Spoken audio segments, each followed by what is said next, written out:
tertib. Tetapi kali ini kita akan mempelajari tata tertib yang berlaku di sekolah. Tahukah kalian, tata tertib adalah peraturan-peraturan yang harus ditaati dalam suatu kehidupan.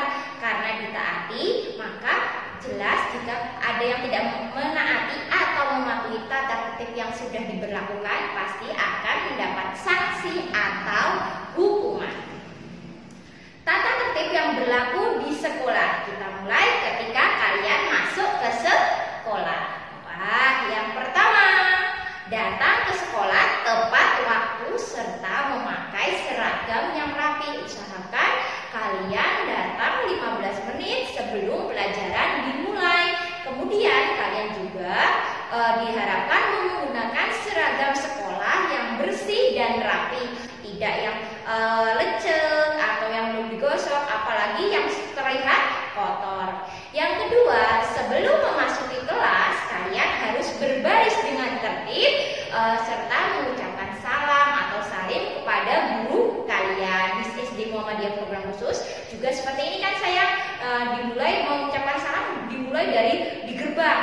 Antrian juga tertib, ya toh, ketika turun dari kendaraan antar jemput kalian atau diantar ayah bunda kalian, kalian juga dengan tertib salim, kemudian menaruh sepatu, kemudian tertib juga antri naik dengan naik ke tangga, kemudian sampai kelas, mau masuk kelas lagi nanti berbaris dengan tertib juga. Tata tertib yang berikutnya adalah, kalian diharapkan di sekolah berdoa sebelum dan sesudah pelajaran. Karena dengan berdoa kita meminta kepada Allah semoga kegiatan hari itu dan serta kegiatan belajar membawa ilmu yang bermanfaat bagi kalian. Yang keempat, tertib ketika pelajaran. Ketika ustazah menerangkan atau guru kalian menerangkan, saya harap kalian juga mendengarkan. Kalaupun kalian ingin bertanya, angkat tangan terlebih dahulu. Jangan memotong pembicaraan dari gurumu. Biasakan seperti itu. Jadi berbicaranya bergantian. Jangan ketika gurumu menerangkan kalian malah asik ngobrol sendiri, atau ketika guru menerangkan kamu memotong. Itu tidak sopan. Yang kelima, kalian harus membuang sampah pada tempatnya. Tidak hanya di luar kelas, ketika di dalam kelas pun kalian juga seperti itu. Misalnya sampah ketika kalian merauti pensil. Nah itu biasanya kalau misalnya rautan kalian tidak ada tempat pembuangannya, jangan malah dibuang di bawah meja atau ditaruh di kolong meja. Karena biasanya di setiap kelas ada tempat sampah untuk membuang sampah. Kalau kelas yang bersih, sehat, ustazah yakin nyaman untuk belajar. Berikutnya, tata tertib yang berlaku di sekolah ketika mengikuti pelajaran. Berarti saat pelajaran itu berlangsung. Yang pertama, kalian harus mandiri dan disiplin menyelesaikan tugas individu. Misalnya kalau tugasmu adalah menyelesaikan buku paket, ya sudah, kamu kerjakan dulu. Setelah diterangkan oleh ustazah, ada yang belum paham ditanyakan, kemudian kalian mengerjakan secara individu atau sendirian. Tidak malah temannya sedang mengerjakan, kalian bertanya. Temannya sedang mengerjakan, kalian mengganggu. Nah, yang kedua, bekerja sama dalam tugas kelompok. Nah, tidak hanya tugas individu. Biasanya di sekolah ada tugas individu serta ada tugas kelompok. Tugas kelompok biasanya dikerjakan oleh lebih dari 3 orang. Nah, ketika mengerjakan tugas kelompok, yang bekerja tidak hanya 1 orang, tetapi karena tugas kelompok diusahakan diselesaikan secara bersama-sama. Yang ketiga, kalian juga harus jujur ketika mengerjakan ulangan. Tidak seperti pada gambar yang malah mencontek. Percaya pada dirimu sendiri, ya toh. Percaya diri saja ketika mengerjakan ulangan. Tidak perlu bertanya-tanya, tidak perlu melirik-lirik. Ya, pekerjaan dari teman. Berikutnya, tata tertib kalian ketika mengikuti pelajaran olahraga. Lihat pada gambar. Yang pertama, kalian harus mengikuti petunjuk dari guru olahragamu.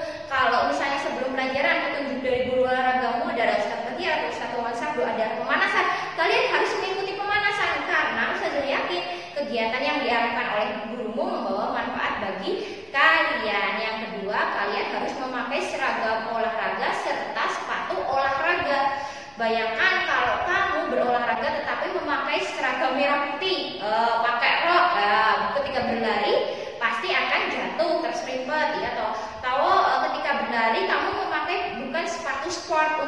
jaket tapi sepatu pantofel. Nah, itu juga bisa membuat cedera dirimu. Yang ketiga, kalian harus tertib ketika pelajaran olahraga. Misalnya bergantian kalau mau lompat, bergantian kalau mau roll depan, ataupun berbagai aktivitas olahraga. Jangan tidak tertib, berlebihan, ataupun malah bertengkar dengan temanmu. Oh, misalnya saatnya senam malah kamu senggol-senggolan. Nah, itu tidak perlu ditiru ya sayang. Kemudian, manfaat tata tertib di sekolah. Apa sih manfaat dari tata tertib yang sudah kamu lakukan sebelum masuk sekolah, ketika pelajaran olahraga? Kita pelajari. Yang pertama akan melatih kedisiplinan. Jadi anak-anak diharapkan lebih disiplin, lebih bertanggung jawab. Kalau lebih menghargai waktu, kalau datang ya sebelum waktunya, jangan sampai terlambat. Yang kedua, kalau semua warga sekolah mematuhi tata tertib, saya yakin sekolah akan berjalan dengan baik, nyaman untuk belajar. Yang ketiga, suasana sekolah menjadi damai. Kenapa damai? Karena semua patuh dengan tata tertib. Saya yakin ketika patuh dengan tata tertib, tidak ada yang bertengkar. Ketika tidak ada yang bertengkar, suasana sekolah menjadi damai untuk belajar. Yang keempat, sekolah menjadi nyaman. Kalau sudah damai, saya yakin kamu lebih nyaman untuk belajar di dalam kelas. Kalian lebih bisa konsentrasi. Beda kalau di dalam kelas ada yang bertengkar. Ketika guru menerangkan, tidak masuk pelajarannya, malah kalian mendengarkan orang yang bertengkar. Nah, itulah manfaat mematuhi tata tertib di sekolah. Berikutnya, apa toh akibat jika kalian tidak mematuhi tata tertib di sekolah? Yang pertama, seperti pada gambar, warga sekolahnya tidak rukun karena saling bertengkar. Yang kedua, sekolah tidak kondusif untuk belajar. Sekolahnya nggak nyaman buat belajar. Keluar temannya bertengkar, ke dalam kelas temannya bertengkar, ya toh, ke sana kemari semuanya bertengkar, tidak mau antri, tidak mau antri, saling ketika pelajaran berlebihan, itu tidak kondusif untuk belajar. Yang ketiga, ketika kalian melanggar tata tertib, saya yakin baik siswa, guru maupun karyawan sekolah pasti punya sanksi atau hukuman yang akan diterapkan ketika kita melanggar tata tertib. Itulah tata tertib yang berlaku di sekolah. Berikutnya ada 2 tugas. Yang pertama, tugas keterampilan PPKN KD 4.2, di mana kalian bisa menceritakan apa saja sih tata tertib yang berlaku di SD Muhammadiyah Program Khusus Kota Barat.